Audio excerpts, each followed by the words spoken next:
Hello everyone, welcome back to the Hand of Solomon. First, I'd just like to preface this by saying, I want to go with a different kind of style on my videos. I'm going to do a little bit more casual rather than how I was doing it before, where I just kind of get some pictures together, slap them into a video, and just read straight from a script. While I do still kind of have a script, it's more of like more of like talking points now.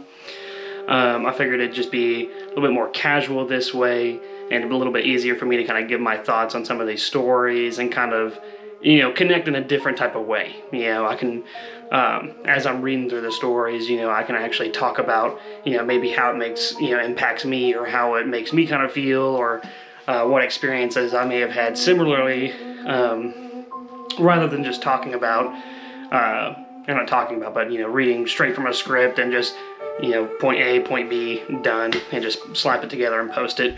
So I figured these would be a little bit more dynamic, maybe a little bit more engaging for people to listen to. So I really hope you guys enjoy the new style of videos. Without further ado, we're going to get into the topic for today's video. So for this one, a viewer by the name of Hazlitt actually requested that I go back to the city of Alexandria in Virginia and talk about a couple more of the ghost stories there. While the city itself in Alexandria has tons and tons of ghost stories, I figured I would just start off with two for now and kind of see how it goes from there. There's some really good ones there. There's some that it's kind of hard to find information on them, so they're very vague. So I went with the two that I found to be some of the most I guess compelling is the way to put them, or the most interesting. So that's what I went with today. We're going to be talking about the Colross Plantation, and then we're going to follow that up with the Woodlawn Manor. The Colross Plantation, which once stood in Alexandria before being moved brick by brick into New Jersey, was once considered the most beautiful mansion in the entire state. It once took up the entire block of 1100 Orinoco Street, forgive me if I've pronounced that wrong, and was said to have been won in a game of cards by a man named Thomas Mason. Though it may have been a beautiful building, its past was steeped in tragedy. The first terrible event that took place there happened just outside of its walls.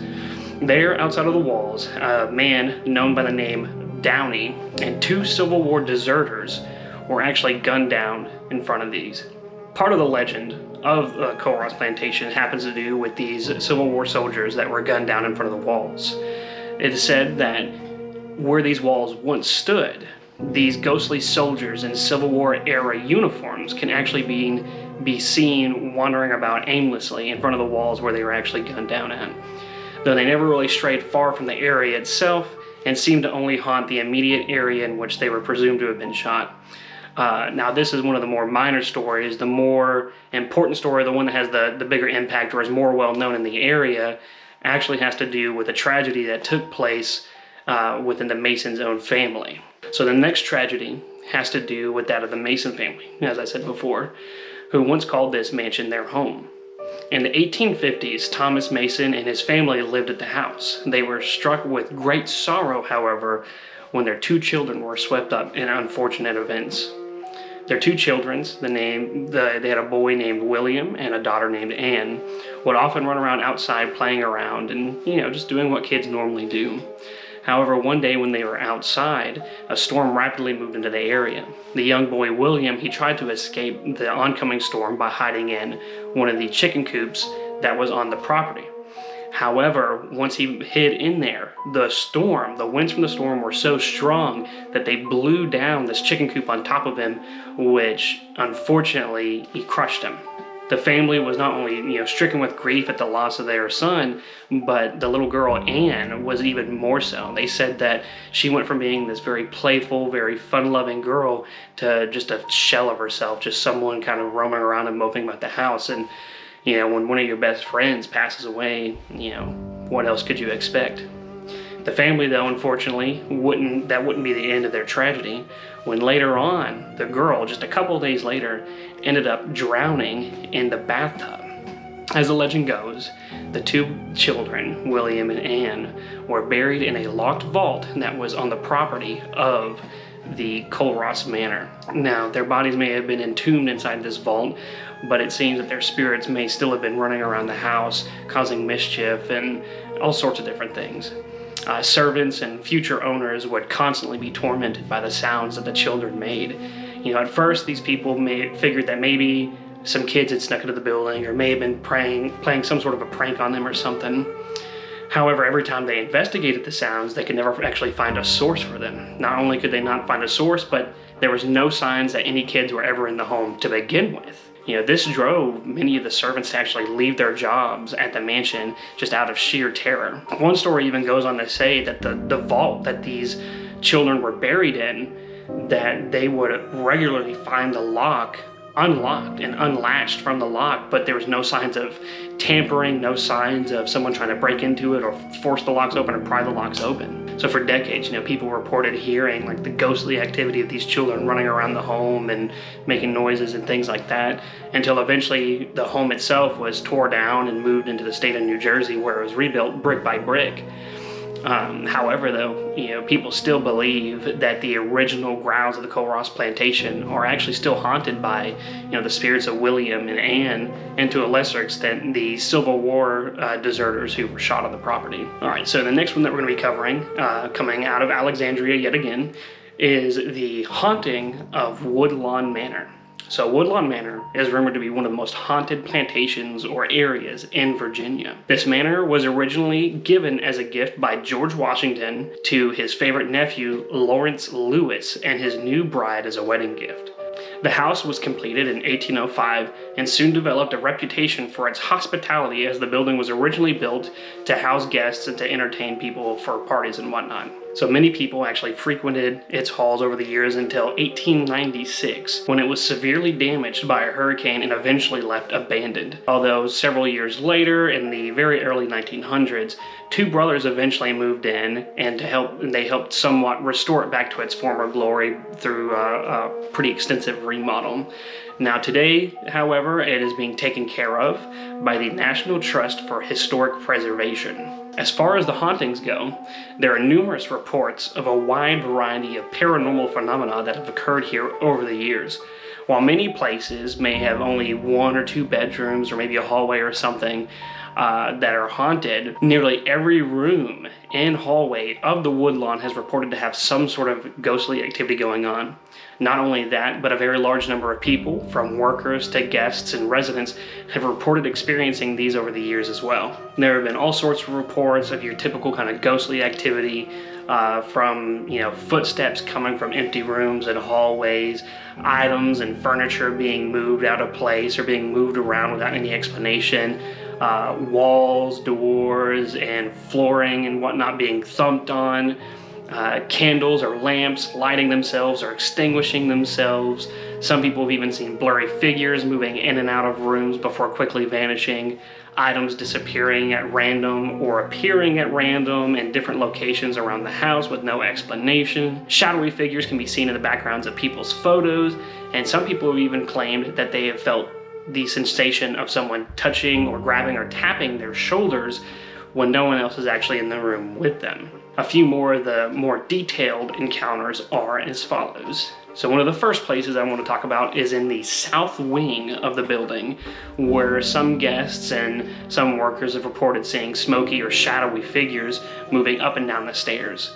They've also reported that there's these almost ethereal circles of light that kind of move around the walls and float around as if they're dancing throughout the hallway. One guest in particular, though, was staying in one of the rooms in the south wing in 1978. She claimed to have been woken up in the middle of the night by an eerie feeling as though she was being watched by something.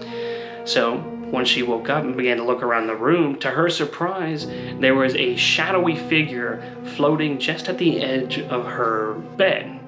She said that the figure appeared to be that of a man who wore some sort of a mask or a veil over his face. She said that the man simply floated there staring at her for several minutes before he gradually vanished into nothing. 2 years later, in this exact same room, another woman awoke to a very similar feeling. She felt that someone was watching her.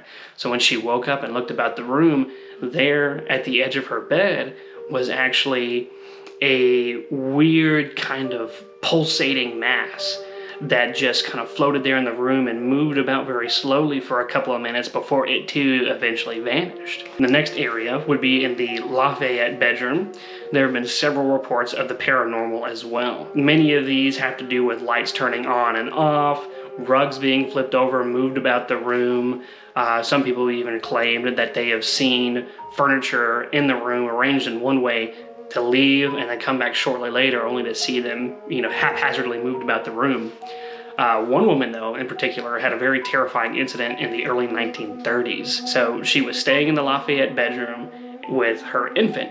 So she went to the bedroom, brought her infant in there, was going to lay her infant down to sleep in the crib while she went to go take care of, whatever else she had to do. She laid the baby down, left the room, and shortly after leaving, she could hear her baby crying.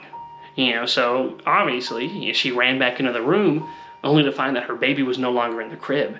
Instead, her baby had been put up on top of a dresser on the opposite side of the room. After this event, the family actually moved out of the house immediately, and honestly, I don't really blame them. Another incident that was reported, this time in the master bedroom, was from an employee who ran into a terrifying situation of her own. Back before the house had any sort of central heating or AC installed, the worker was going about the rooms, doing her daily rounds, getting ready to lock up, making sure everything was in order before she left. Well, she goes into the master bedroom, and while she's in there, checks out everything looks fine. So she turns off a lamp that was right there at the bedside table and starts to make her way towards the door. Just as she was about to reach the door, she heard that click of the lamp. So, worried that someone else may have been in the room with her, she quickly spun around to see that the lamp was turned back on, but there was no one in the room except for herself. So immediately she turned back around to try and get out of the room as fast as she could, because rightfully she was scared. Although as soon as she made her way towards the door, this very cold, kind of damp blast of air rushed at her from the back just before she could get out. So one reason, people believe this place to be as haunted as it is has to do with the way that it was actually built. So when this house was originally built, they had a well installed inside of the building. It was built directly into the home rather than outside in a secondary building or something like that, like most homes at the time would have had. This well, which was built in one of the connecting hallways, which is now a gift shop, has been deemed the Well of Souls and is the reason many people believe it to be haunted. The idea of it being haunted because of the well has to do with the connection between the spirit realm and water. So a lot of people see running water or sources of running water as a connection to the land of the spirits or the spirit realm. And a lot of people believe that spirits can actually use places with running water as a way to traverse into our world and be able to move about the realm of the living. So with this well being built on top of some running water that's deep below the earth, the idea is that these spirits use this running water to enter into the world. They come up through the well and they get lost in the home. And because they get lost in the home, in the physical world, and can't find their way back into the spiritual world, they become scared, frustrated, or sometimes even angry, which causes them to manifest or cause these weird kind of paranormal events taking place as they're trying to find their way back into the well and back into the spirit realm.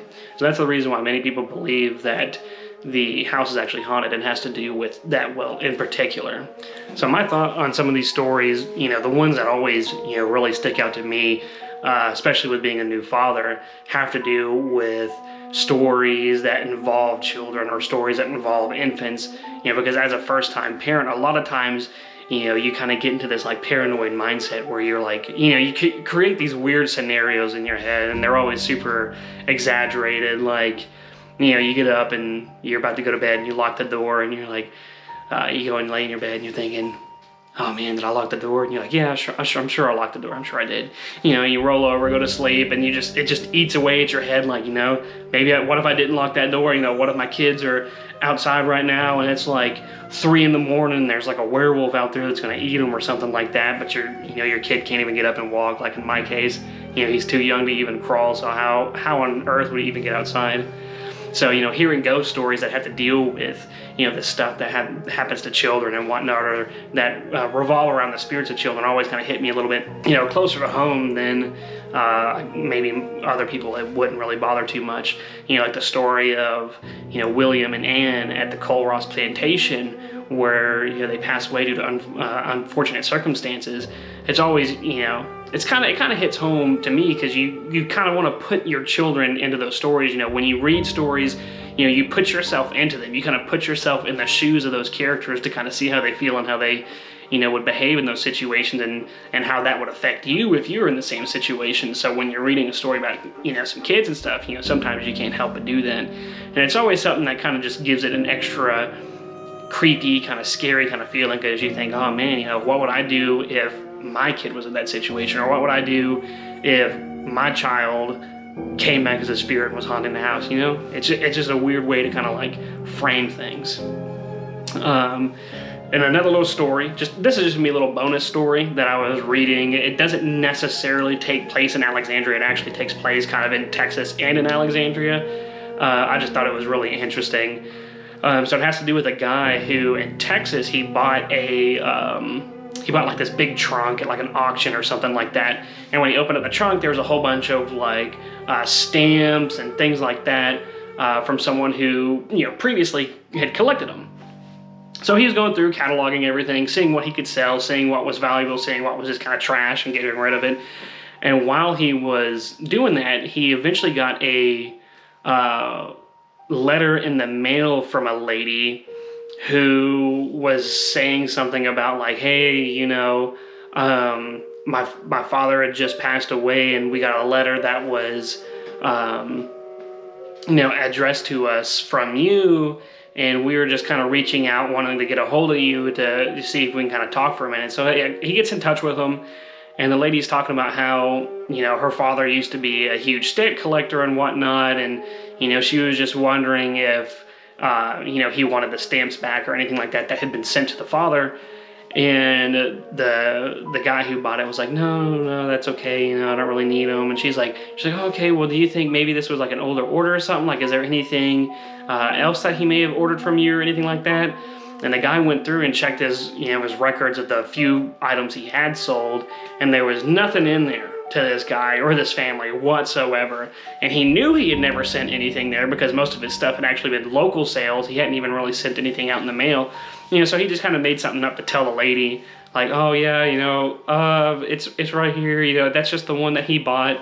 But at the end of the day, like, the guy was kind of terrified, because he had never sent anything out, and here's some random lady across the country is, you know, reaching out to him like, hey, you know, I've got your information from where you sold some stuff to my dead dad. Like, that's so wild to me, like, even something like that could even happen. So these are just a few of the stories from the Woodlawn itself. They're the ones that I found to be the most interesting, and I hope everyone enjoyed watching this, and you know, I hope you guys are enjoying the new format of the videos. Any comments as to any places anyone would like to see covered, or any stories anyone would like to see covered, is always welcome. And, you know, like always, I just want to thank you guys for watching the video.